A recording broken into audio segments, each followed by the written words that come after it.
Hi ladies, this week we're going to be focusing on chapter 3 and behaviorism. So behaviorism is one of the three major theories or schools of thought that dominate in the study of learning, or what some refer to as educational psychology. The three major schools are behaviorism, cognitivism, and constructionism. So in terms of behaviorism, one of the first behavioral theorists was Edward Thorndike. He was a United States psychologist who at that time, and we're talking about the early 1900s, he wrote his first works in like 1910, 1913. He proposed a theory of connectionism. And really what you're talking about in terms of connectionism is associations between stimuli or sensory experiences, what you see, taste, touch, smell, and responses, behavioral responses. So really, he suggested that learning involves forming associations between stimuli and responses, so that you could then determine what people would learn and how they could change their behavior. He also, for Thorndike, learning occurs by trial and error, so that you have to go through multiple repetitions and connections in order for connections to be strengthened. So that's his beginnings. He also came up with several principles around learning. Thorndike, unlike some of the psychologists before him, really was interested in education, how learning occurs, how do we make a transfer between what we learn in the classroom or the knowledge we gain, and then transferring that to doing something differently. He was interested in individual differences and in intelligence and how that could be quantified or measured. So two of the main laws that he came up with at the time were the laws of exercise and the laws of effect. These were principles that he hoped would establish or explain what strengthens or what weakens the association or connection between stimuli and behavioral responses. So the law of exercise, he focused on the law of use, that the more repetitions, the more you use those connections, the more those connections are strengthened. And in the other sense, if you don't repeat those connections, then those connections will be weakened. So basically, you have to use it or else you lose it, was one of his laws of exercise, that those things had to be repeated, those connections needed to be repeated, or else they would lose their association. The second was the law of effect, and here initially he talked about how consequences of behavior were connected to the strength of the association between stimuli and response. So he again came up with, if you had rewarding consequences, then those connections would occur more often. However, he also thought that if you had punishing consequences, that those connections would not happen. He was later shown to disprove, or it was shown that the law of exercise did not play out, in that just simple repetition does not necessarily create learning or ensure that the responses you were hoping for are what you're going to see. He also found later that what he thought would happen in terms of punishment was not actually the case. So yes, rewards do strengthen connections, but punishment doesn't necessarily weaken the connections between stimulus and response, or the behavior that you get. It may suppress the response, but if you remove the punishment, then the same association is possible to come back. Punishment also doesn't teach correct behaviors, but informs the learner what not to do. So certainly we understand part of what Thorndike talks about and what he learns in our regular course of behavior. I'm thinking, as an example, if you want a child to go to bed at a certain time, and they go into the bed and don't get up after you put them in there at 7:30, 8 o'clock, depending on the age of the child, and you reward them with a song, or you reward them with reading a book, or whatever you reward them with, they may be, the association between 8 o'clock or the 7:30 and the bedtime will get stronger.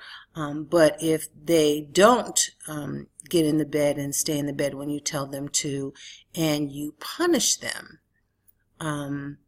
they may stay in the bed while the punishment is occurring, but when you remove the punishment, you may find that they still get up, and that it has not extinguished that response. So those are kind of the things that we learned from Thorndike and his connectionism. And again, theories are there to be tested. So he proposed these theories, and then he had to revise them, and we learned from them. Our next in terms of behaviorists were Pavlov.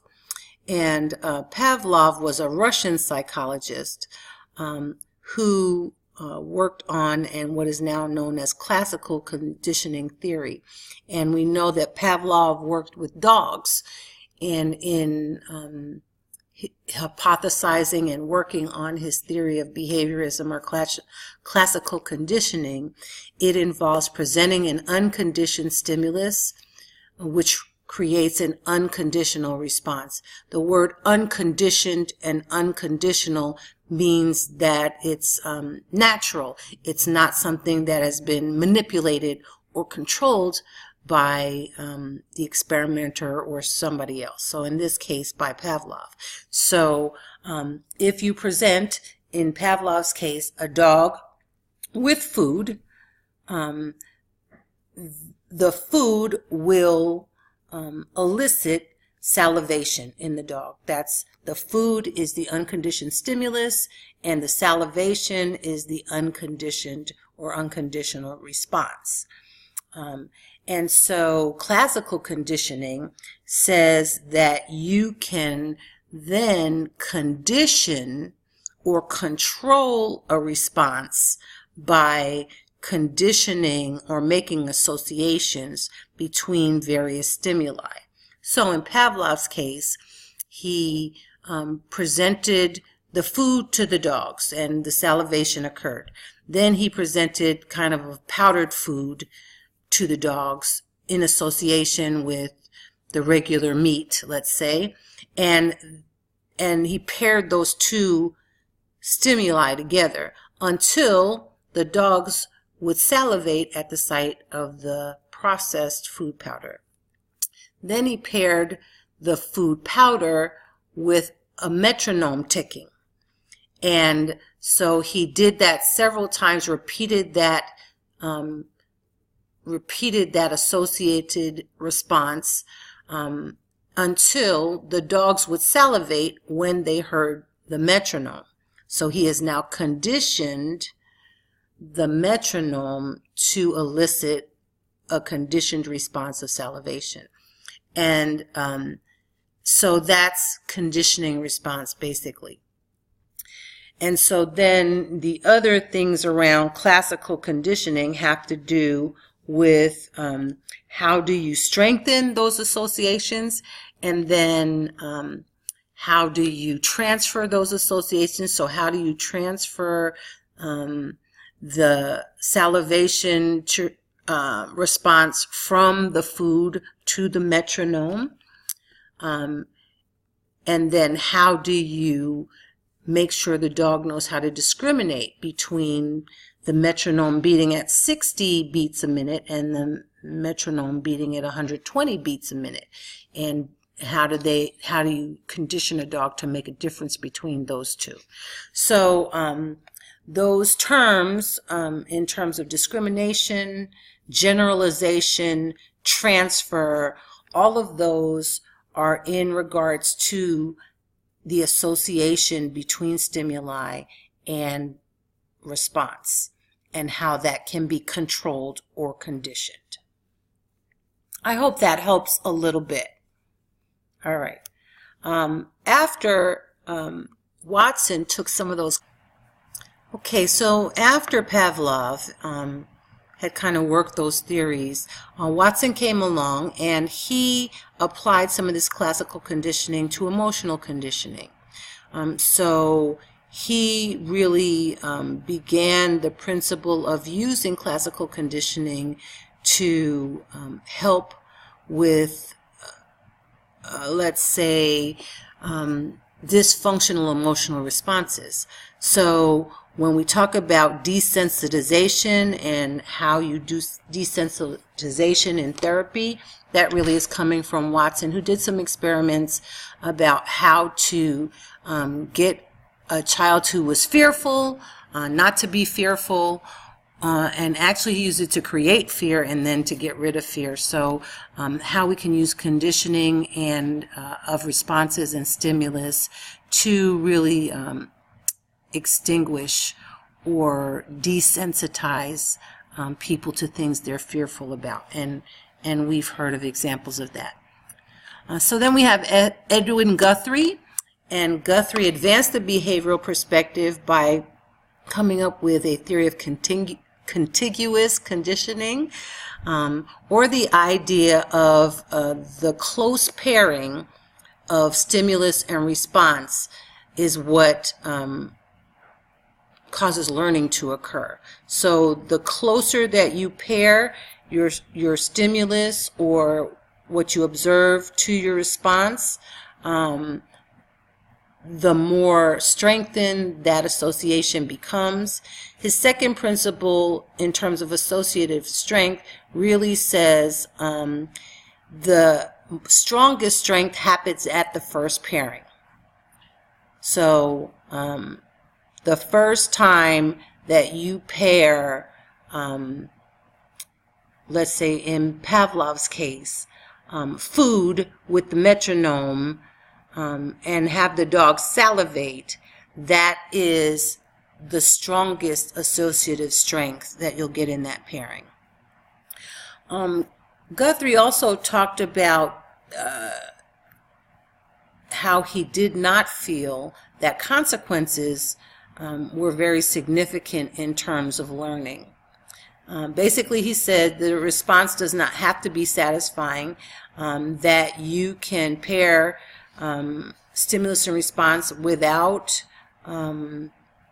having rewarding consequences, and it would still lead to learning. He thought that although rewards might prevent unlearning, they really weren't the key to how learning happened. So Guthrie also came up with some good ideas that we use in education on habit formation and change. So in terms of teaching, he felt that what you want to do as a teacher is have students who created good habits, good study habits, good learning habits, and that came from your pairing of stimulus with response, your repetition of those connections and associations, and creation of habits. If bad habits were an issue, then he came up with 3 methods for altering bad habits. They were threshold, fatigue, and incompatible response. And let me see if I can give you an example of each that will help you understand this concept. So for threshold, it's defined as introducing a weak stimulus, and then you increase that stimulus but keep it below the threshold that would produce unwanted response. I like to look at it in terms of with children introducing a new food. So you want your child to learn how to eat broccoli. But just the taste of broccoli, a broccoli stalk itself makes your child, blah, I don't like this, want to gag, whatever. So threshold would say that you introduce small amounts of broccoli or vegetable all the way up to the point where it would cause that blah response. But as you do that slowly, then it increases the threshold, and then you can introduce broccoli to them. So that's one way for altering habits. The second is fatigue. And fatigue is really to have the unwanted response repeated until it makes the person fatigued and they don't want to do that anymore. So, for instance, you might use this in terms of someone who wants to play, a child who wants to play video games on their phone or all the time while they're in class, and you want to extinguish that behavior. So you may have that child play video games until they are so sick of the video game that they don't want to play it anymore. So that's an example of fatigue. And then the third one, incompatible response. He defines this: in the presence of stimulus, have the student make a response that's incompatible with an unwanted response. So I like this example for incompatible response. You have a habit of eating while you're sitting in front of the TV at night watching TV, and you want to alter that habit. So what you would do in terms of incompatible response is that you would, when you watch TV, you would, let's say, replace your eating activity with, let's say, knitting. I say knitting because knitting takes two hands. And you can't really eat and knit at the same time. So you're pairing a wanted response that is incompatible to the unwanted response. Another way you could look at that is, let's say you put your treadmill in front of your TV, so or your elliptical in front of your TV. So you can't actually eat while you're doing the elliptical. So that is an incompatible response until you make a new habit. All right. And then finally we get to operant conditioning, which is most used in learning these days, and it's formulated by Skinner. And basically, operant conditioning, unlike classical conditioning, focuses really on the consequences of behavior rather than the stimulus of behavior. And it really speaks to a three-term contingency, that learning happens not just in the association between stimulus and response, but that what he calls a reinforcing stimulus or reinforcement is really what strengthens behavior and what strengthens learning. So association made between a discriminate stimulus, which, let's say for Pavlov, would be the food, and a response, which might be the salivation. Operant conditioning says that it's the reinforcement, the fact that the dogs actually get to eat and get full and have their need met, that strengthens that behavior, not so much the discriminant stimulus. So it is this three-chord rather than just the pairing of the stimulus and the response. But you have to pay attention to the consequences or the reinforcers of behavior. So the basic processes for operant conditioning, certainly reinforcement, and again, it's reinforcement that is responsible for strengthening or increasing the kind of behavioral response to a stimulus that you want to occur. And these reinforcers can't be determined in advance, but they become reinforcers based on their effect, whether or not the association is strengthened. There's positive reinforcement, negative reinforcement, and those are different than punishment. So positive reinforcement means you add something to the situation that will increase the likelihood of that response occurring again. So it's something that is rewarding. Positive reinforcement is usually rewarding to the person and will cause them to do it again because of the reward. So you get an A on your first exam and you get a big sticker that is rewarding to you that will make you want to get an A on your next exam. Negative reinforcement is removing a negative reinforcer from the situation, which still increases the likelihood that the response will occur. So let's say a negative reinforcer is that you come to work on time every day, but because you come to work on time every day, you get more work than the person who comes to work late every day. So if what I do is take away giving you more work, which is a negative reinforcer. If I take that away and you get to come to work on time every day and you don't get more work than the other person, then that will increase you wanting to continue to come to work on time. I hope that makes sense. It makes sense to me. And then punishment. Punishment is to decrease the future likelihood by withdrawing either a positive reinforcer or presenting a negative reinforcer. So for the person who comes late to work, rather than ignoring their behavior, I give them more work, which is a negative reinforcer because they came late. And that's a punishment for them.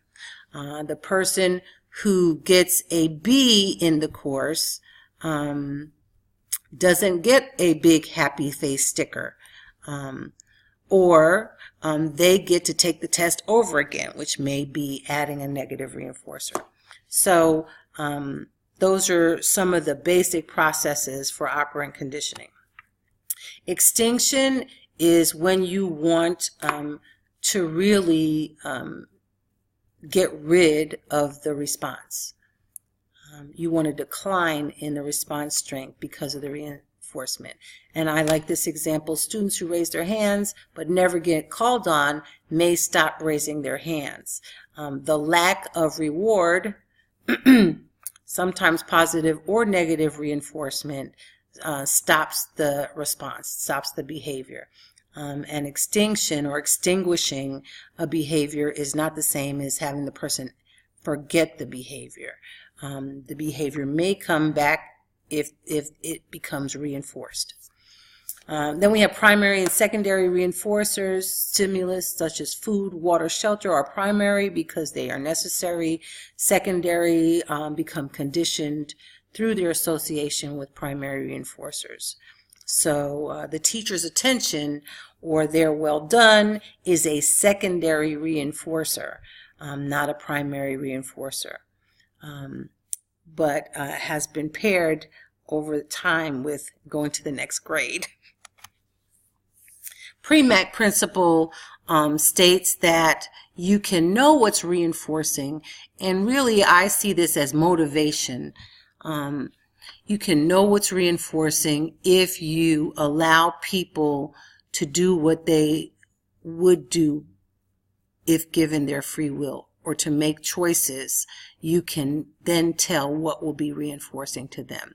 So I like the example that the book gives in terms of if you give a child, okay, after reading time, what would you like to do? and then you find that 6 out of 10 times they pick playing on the computer, then you put playing on a computer as a positive reinforcer for behavior you want to continue. So if you read your book during this hour of reading time, then you'll get to have 20 minutes to play on the computer. That would be reinforcing to that child. It may not be reinforcing to another child. So again, the Premack principle really talks about the individuation of reinforcers. Shaping is a technique of helping people to be able to get to the behavior you want them to get to in small steps that are followed by corrective feedback. So I think at the beginning of this chapter, we read about a girl who was playing tennis and how her coach helped her to break down the steps and move her toward doing something differently. And this is really shaping of behavior. So you identify what the student can do now, what they're doing now, what do you want them to do differently, what are possible reinforcers in the student's environment that will strengthen them doing that, the wanted response more often. Try to break the terminal behavior in small steps, and then move the student from one behavior to the other by reinforcing to what you want the final behavior to be.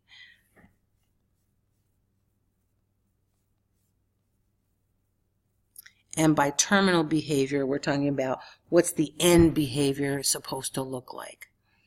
And then how do you get them to that end behavior in small steps. Chaining is how we put those small steps into action. So it's altering variables that serve as stimuli for future responses. So in the whole series of events or the chain of events that are required to make a basket, we have a series of behaviors and then responses that come after that. So you have to dribble the ball, you turn, you get set in position, and then releasing the ball. That's a chain of operants, and you can break making a basket down into these chain of operants so that you can successively reinforce each piece of that chain. And so this whole process really has been used in learning and in psychology, so that we learn how to modify behavior, do behavior modification, and it focuses on these three issues. Which behavior do you want to is unwanted or maladaptive that you want to increase or decrease? What are the contingencies that support those behaviors? What are the reinforcers that support those behaviors? And what can be altered and changed in the environment to help alter and change the individual's behaviors?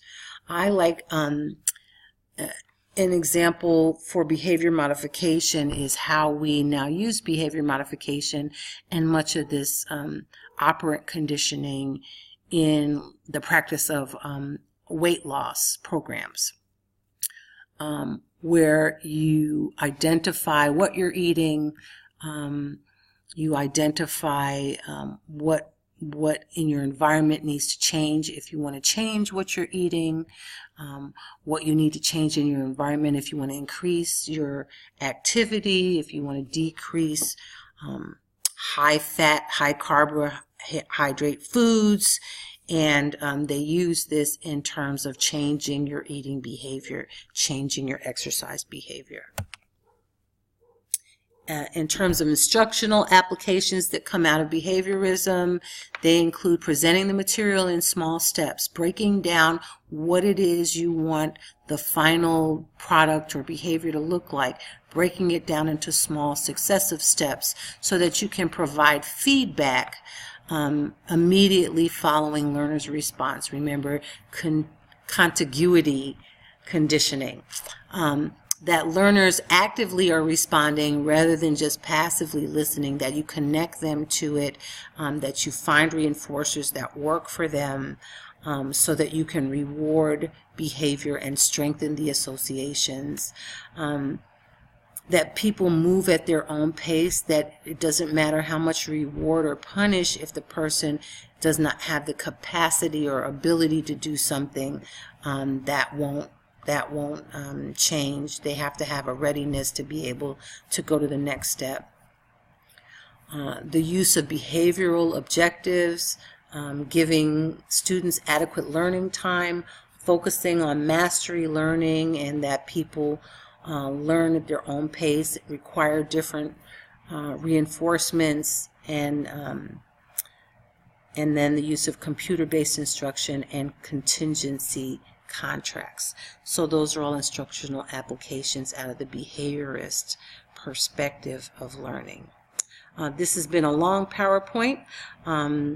I will provide it just without the video as well, so that you can review, but I hope that talking through some of these concepts have helped to make them more clear for you. Thank you.